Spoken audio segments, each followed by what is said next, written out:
Hey friends, welcome or welcome back. My name is Shannon, and today we are going to talk about some woman-centered fiction that I've been reading over the past few months. Starting off with a DNF, and that is Hello Beautiful by Anne Napolitano. Supposedly, this story was inspired by Little Women, but I didn't see any of that influence. Maybe that's because I never finished it. We start out in the story in Chicago in the 1970s and 80s, I think, and we're following William Walters, who had a very lonely and loveless childhood, as he finds love and comfort with the outgoing and close-knit Padovano family. There are four sisters in the Padovano family, which that does hearken to Little Women. And William ends up marrying Julia, who is the oldest daughter. One of the teenage younger sisters finds herself pregnant, and then this starts a chain of events, and then the family starts splintering. Julia, as the typical oldest daughter, tries to fix things and essentially just makes it worse, mainly for herself and William.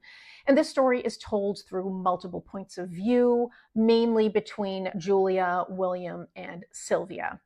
I got through only half of the book. I was enjoying it while I was reading it, but every time I put it down and I dreaded having to pick it back up. I just dreaded having to wade through all of the family drama, and there was a lot of family drama. I have enough family drama of my own, and so it just wasn't enjoyable to me to be reading about another family's drama.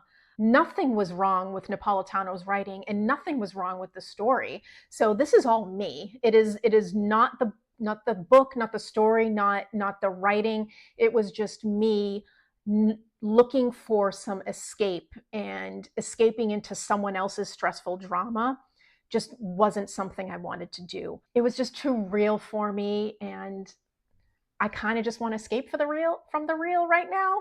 So if you've read this story, let me know if you've liked it. Next, I read The Lost Bookshop by Evie Woods, and this is a dual timeline and multi-point of view story. And we are following Opaline Carlyle in 1920s London as she tries to escape an arranged marriage. She flees to France and finds a job at the famous Shakespeare and Company bookshop, where she learns about dealing in rare books, as well as meeting real-life novelists like James Joyce and Ernest Hemingway. Eventually, Opaline makes it to Dublin, Ireland. And then we go into the 2020s, where we are following Martha, who escapes her abusive husband and manages to find work in Dublin, Ireland as a housekeeper to an elderly lady. In the 2020s, we also meet Henry, who is a scholar desperately in search of a possible unpublished second novel by Emily Bronte.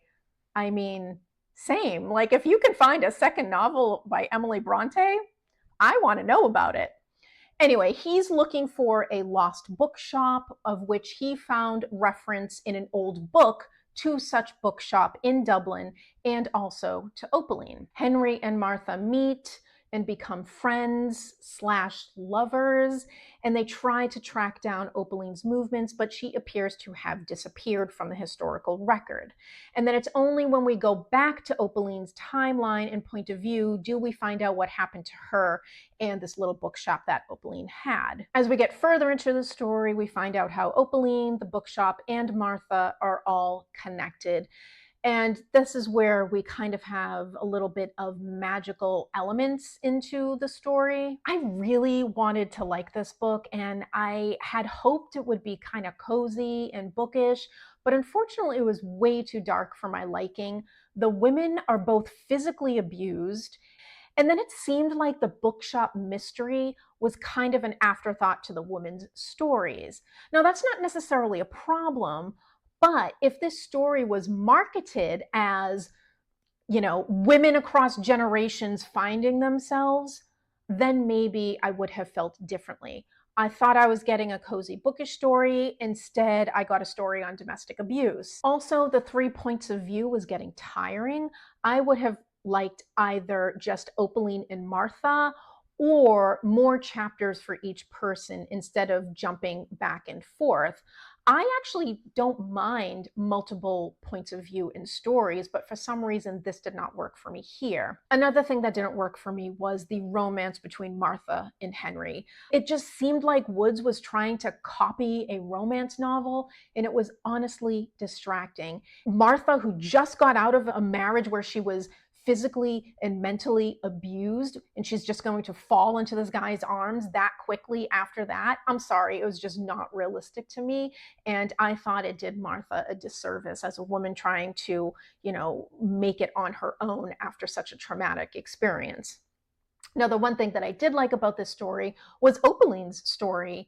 And if the story had stuck to that, I probably would have enjoyed it better. Please let me know if you've read it and liked it. I would love to hear your thoughts. Next, I read Little Fires Everywhere by Celeste Ng, and this is set in the late 1990s, and we are following two very different families, the wealthy, rule-following Richardsons and the free-spirited artist Mia and her daughter Pearl. The two families become intertwined as the children become friends, and we, delve deep into themes of privilege, motherhood, and identity. And then a custody battle over a Chinese American baby divides the town, also exposing deep racial and class tensions, as well as uncovering hidden pasts. There are also examinations of past personal choices and their consequences, both well-intentioned and not so well-intentioned. I didn't expect to like this book, mainly because it was a Reese book club pick, and I don't always have the best of luck with these book club picks, but I actually really liked the story. I liked how neither mother, Mrs. Richardson, or Mia, or any character for that matter, is all good or all bad. Although I do think Ing was kind of leaning towards Mrs. Richardson being the bad guy of the story, but there really are no bad guys in the story. And so I found that nuance really interesting. One thing that I found very interesting was that the Richardsons are always referenced as Mr. Richardson or Mrs. Richardson, while Mia is referenced as Mia. I just thought that was very interesting. We never hear the first names of the Richardson parents, but we know the first name of Mia. And so I don't know what that's supposed to mean. I also liked how this was set in 1997, 1998, because I was roughly the same age as the oldest Richardson daughter at that time. So I would have been like 17 going on 18. And so I actually really enjoyed all of the pop culture references that were sprinkled in, because I would have been just heading off to college at the time that this was set. So I do recommend this book. Next, we have Eve's Hollywood by Eve Babitz. This is Babitz's first published work, although this is not a novel. It's really a collection of semi-autobiographical vignettes and essays. And similar to Slow Days, Fast Company that I read last summer, and I did already talk about it here on this channel, it's a portrait of Los Angeles in the 1960s and 70s, and essentially covers Babitz's life, fictional or not, from childhood to adulthood. I did not like this as much as I liked Slow Days, Fast Company. I liked the longer stories of Slow Days, Fast Company instead of these choppy and haphazard vignettes.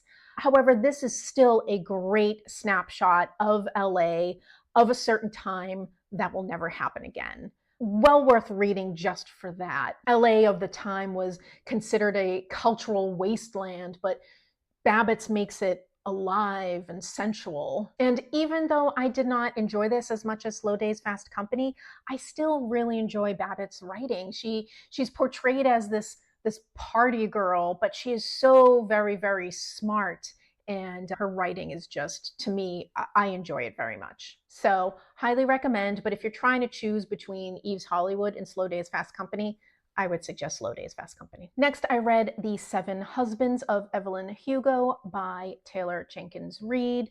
This is a reread for me, and I was looking for something easy that would be a palate cleanser. In this story, we are following an aging Hollywood icon, Evelyn Hugo, as she finally agrees to share her scandalous life story with an unknown journalist named Monique Grant.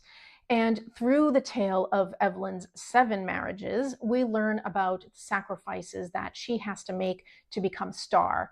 And we learn about her greatest love, which defied social norms of the time.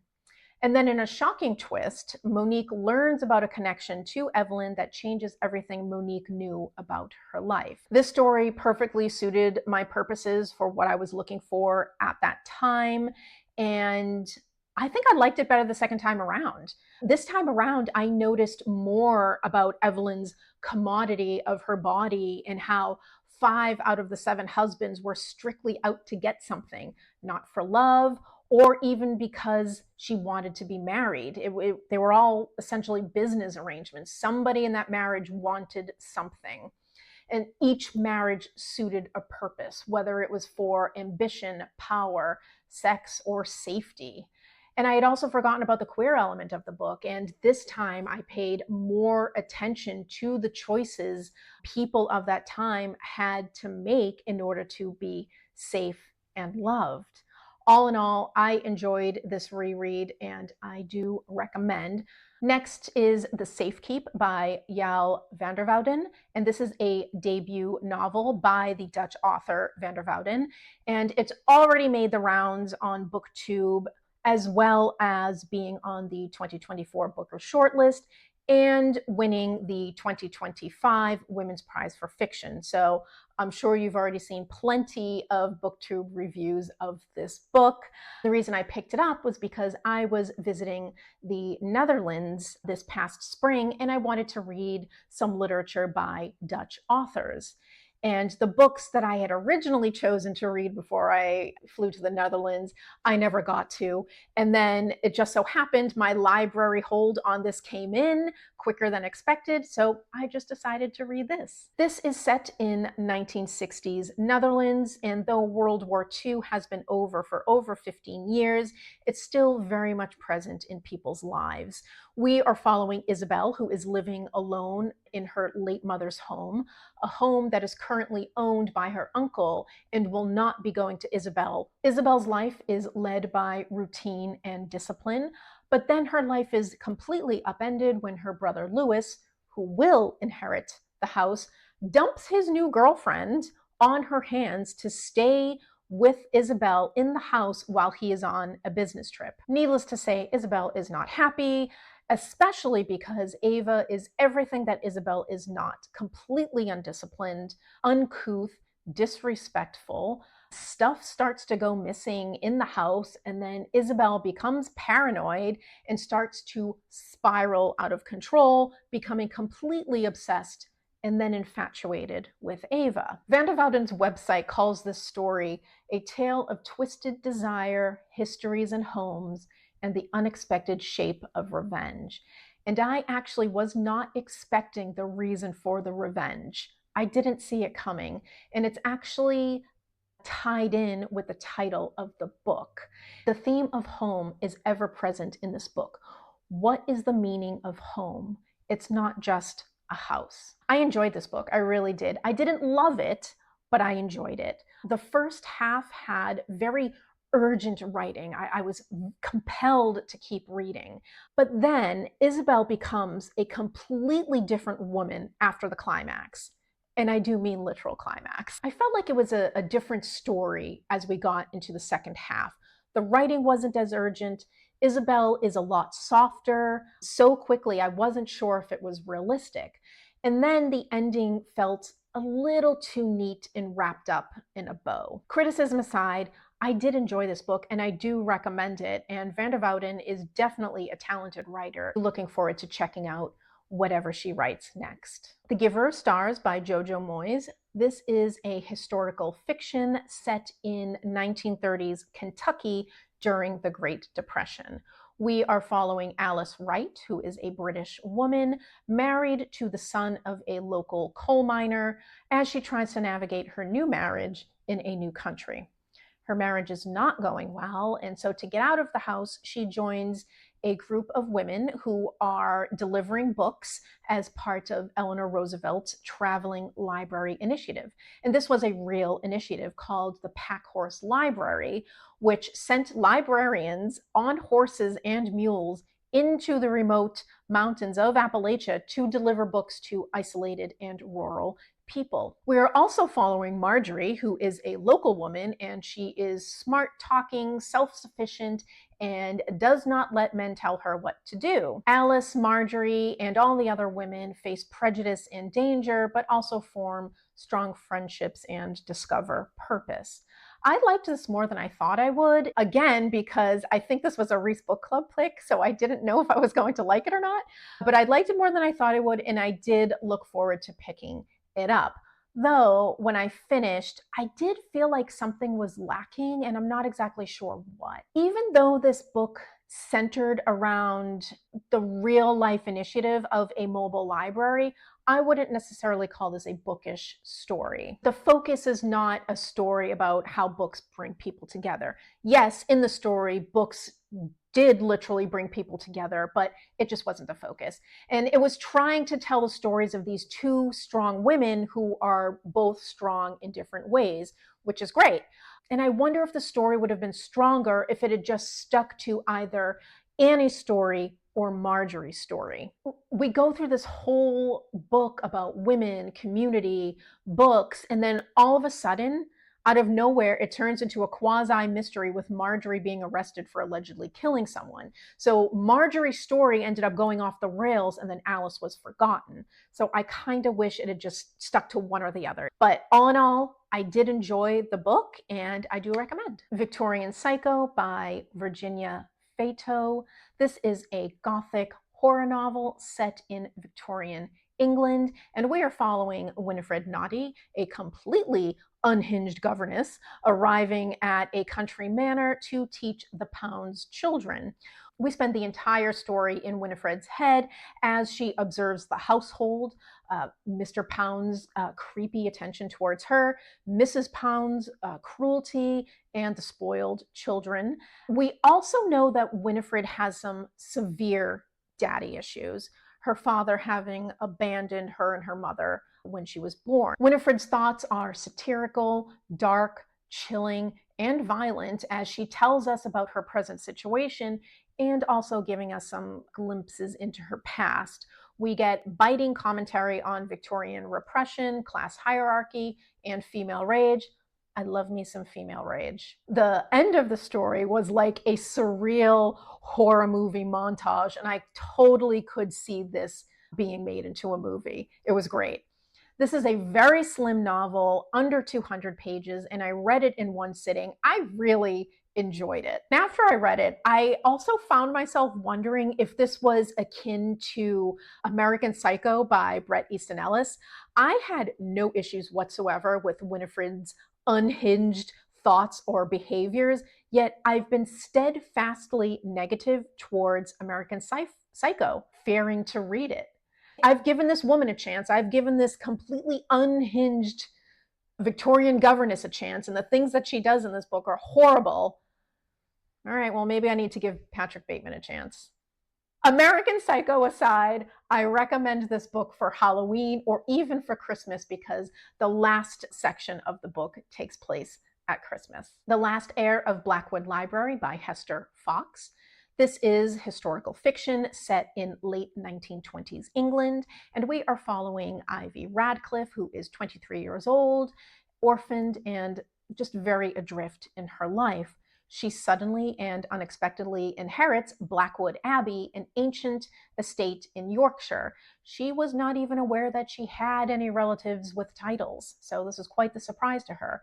And the only reason she inherited it is because England had recently changed their laws that allowed women to inherit titled estates. She takes possession of her new manor, and she must now navigate her new position in society, uncertainty amongst her staff, all while still grieving the passing of her parents.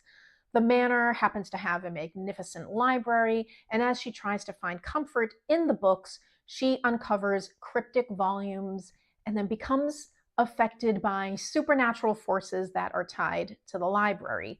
These supernatural forces are evil, and Ivy needs to break free. I do not recommend this book. The plot was ridiculous and seemed rushed. The characters were not well developed. The pacing dragged at times. The villains were absolutely ridiculous. And the ending was wrapped up way too nicely in a bow. I feel like the theme of this video is that I keep picking up these books that are book and or library themed, and I'm not getting a bookish story. I mean, I just want a cozy bookish story. Recommend me some. And last, we have The Lake House by Kate Morton. And this is a multiple timeline and multiple points of view story.